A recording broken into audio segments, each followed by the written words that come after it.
안녕하세요. 먹고 읽고 투자하라입니다. 오늘은요, 전자상거래에 대해서 이야기를 해보려고 해요. 작년에 코로나 때문에 2020년에 전자상거래가 엄청나게 성장을 했고, 사람들이 온라인으로 안 사던 것들을 막 사기 시작했고, 한국에서 뉴스를 보면 이 온라인으로 쇼핑을 안 하던 세대들이 대거 유입이 됐다는 거죠. 막 50대, 60대 이런 사람들이 평생 온라인으로 물건을 안 사다가 코로나 때문에 어쩔 수 없이 온라인으로 쇼핑을 하기 시작한 사람들이 늘어났다. 그래서 전 세계적으로 전자상거래 시장은 16.5% 성장했다고 하고요.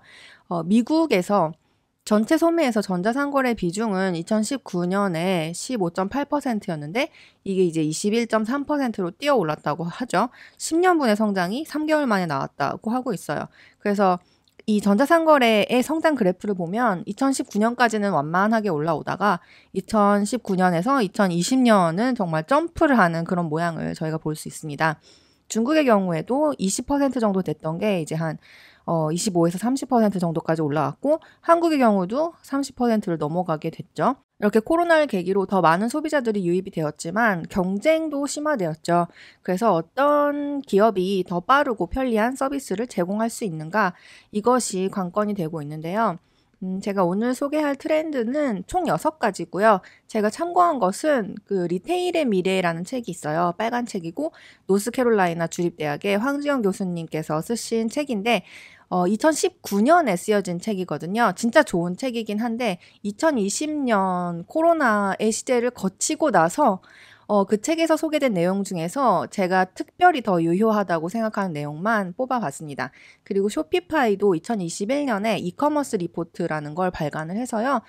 주로 이 두 가지 자료를 보고 제가 보기에도 이 트렌드는 정말 큰 물결이 맞다라고 생각한 거 6가지를 뽑아왔습니다. 첫 번째로 옴니 채널인데요. 이 옴니 채널이라는 말이 어떤 뜻이냐면 옛날에는 사람들이 오프라인에서 물건을 팔았잖아요. 그래서 오프라인 스토어의 시대에서 이제 인터넷이 생겨나면서 온라인 스토어로 옮겨갔죠.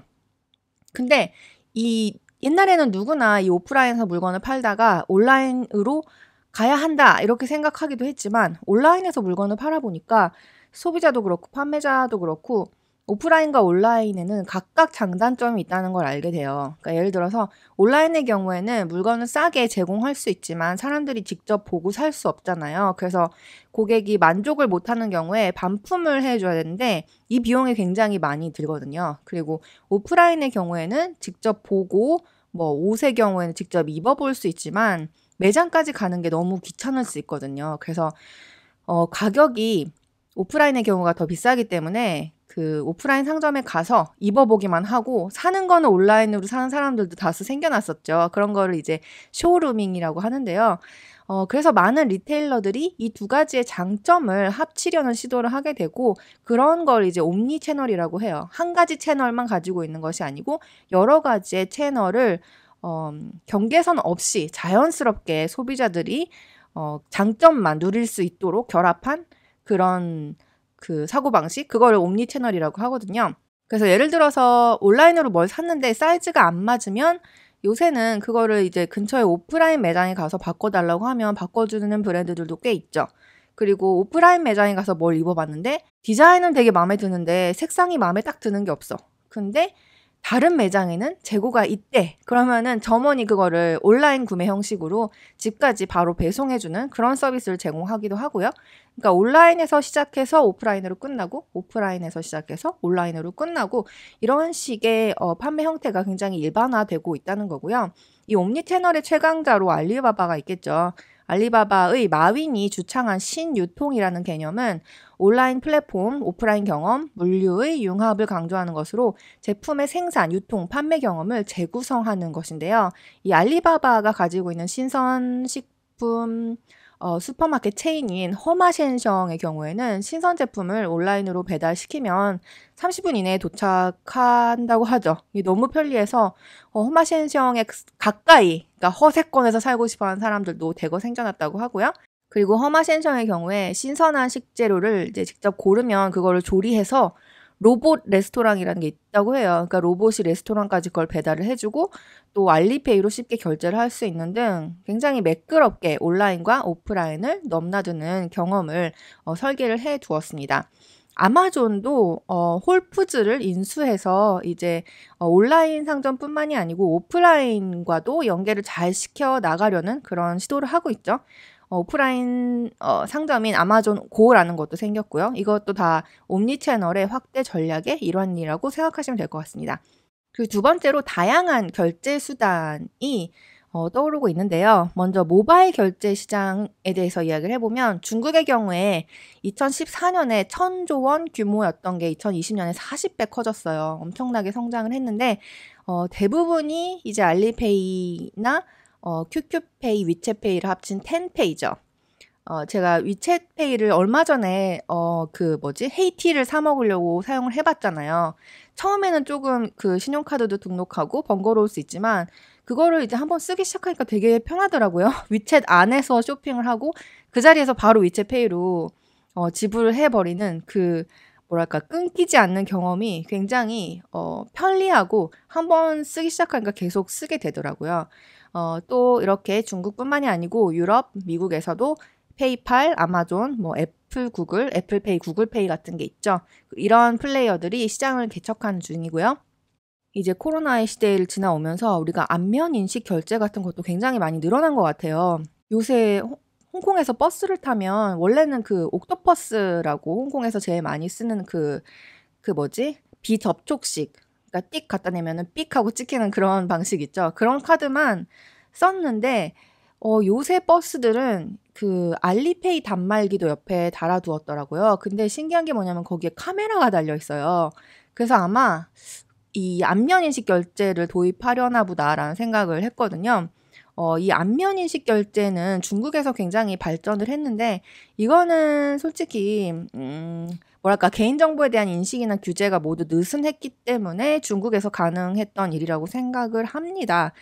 그런데 이제 코로나의 시대를 거치면서 사람들이 뭐 대중교통에 그 더러운 단말기 손도 대기 싫어 이런 니즈가 생기기 시작하면서 아무것도 하지 않아도 단말기가 그냥 얼굴을 인식해서 바로 결제해주는 그런 수요도 널리 퍼지고 있고 그래서 내 얼굴 정보 가져가는 거 좀 기분 나쁘긴 하지만 그래도 그거를 뭐 결제하는 데 쓴다면 뭐 괜찮지 않을까 이런 식으로 좀 느슨하게 생각하는 사람들이 중국 외에도 되게 많이 늘어난 것 같아요.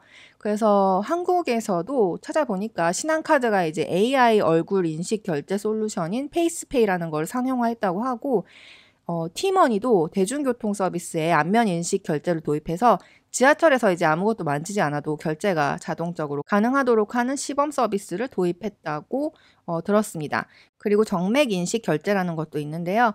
아마존 고 같은 경우에 이 손바닥으로 결제를 할 수 있도록 하죠. 그러니까 그 상점에 들어가면 손바닥을 쫙 펴서 그 정맥 정보를 스캔해서 그 손바닥 정보에서 신용카드 정보를 가져와서 결제를 하는 그런 방식이죠. 한국에서도 롯데카드에서 핸드페이라고 하는 것을 개발하고 있다고 합니다. 그리고 또 요새 떠오르고 있는 결제 수단의 하나로서 BNPL이라는 것이 있는데요. 이거는 Buy Now, Pay Later의 준말이고요. 그러니까 지금 사고 나중에 할부로 돈을 내면 된다. 이런 서비스고요. 구입하고 나서 이제 무이자 할부로 대금을 지급할 수 있는 서비스고 이런 서비스를 제공하고 있는 회사로는 애프터페이라든지 클라르나 같은 회사가 있는데요. 소비자한테 이자를 받지 않는 대신에 판매자한테 수수료를 받는 비즈니스 모델이라고 하고요. 그러니까 이런 회사들은 그 타겟이 이제 현재를 즐기기 위한 소비를 하는 밀레니얼. 일단 사고 보자. 일단 사고 돈은 나중에 내도 괜찮아. 이런 식으로 생각을 하는 젊은 세대, 밀레니얼이나 G세대가 주 타겟이 되겠죠.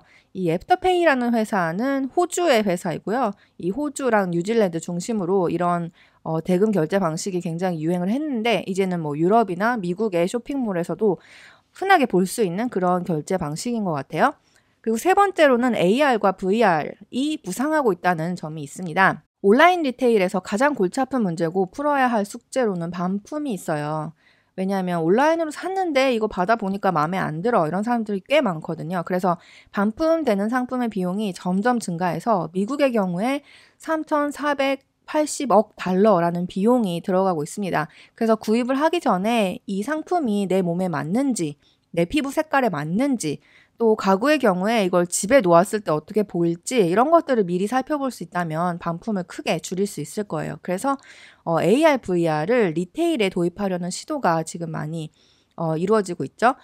예를 들어서 제가 얼마 전에도 팥패치 관련한 영상에서 소개를 해드렸는데요. 이제 AR을 이용해서 신발 발 사진을 이렇게 찍고 있으면 그 신발을 신었을 때 어떻게 보이는지 보여주는 서비스도 운영을 하고 있고요. 그리고 나이키나 아디다스, 뉴발란스 같은 회사들은 그 소비자의 발 정보를 스캔해가지고 그걸 이제 3D로 프린트한 신발 밑창을 개발하고 있다고 합니다. 저도 사실 이제 나이키 신발 같은 거는 굉장히 불편한 경험을 많이 했어요. 되게 그 아시아인으로서는 발볼이 좁다고 느끼거든요. 이게 백인의 발에 맞춰서 설계를 했는지 어떤지 모르겠지만 이 발볼에 맞추려면 사이즈가 커지고 그 사이즈를 작은 걸 사면은 그 발가락이 아프고 이런 경험을 되게 많이 해서 내 발을 스캔해서 이걸 딱 맞는 신발을 만들어주면 정말 고마울 것 같고 좀 더 비싼 금액을 지불할 용의가 있거든요. 또 그리고 가구 회사 웨이페어라든지 이케아 같은 회사도 이제 상품을 입체적으로 경험하고 구매할 수 있는 그런 VR 솔루션을 제공하고 있죠. 그래서 이제 집 사진을 딱 찍어가지고 이 소파를 우리 집에 놓았을 때 어떤 느낌인지 대충 이제 파악을 한 다음에 구입을 하면 그만큼 반품률도 줄어들 수 있겠죠. 네, 이렇게 전자상거래의 6가지 트렌드 중에서 먼저 3가지에 대해서 알아봤습니다. 첫 번째로 옴니채널, 그리고 두 번째로 다양하고 편리한 결제 수단, 세 번째로 AR과 VR의 도입인데요. 너무 길어져서 제가 이걸 반으로 잘라서 4번째, 5번째, 6번째 트렌드는 다음 시간에 올려드리도록 하겠습니다. 그러면 좋은 시간 되시고요. 다음 시간에 후편 올려드릴게요. 안녕!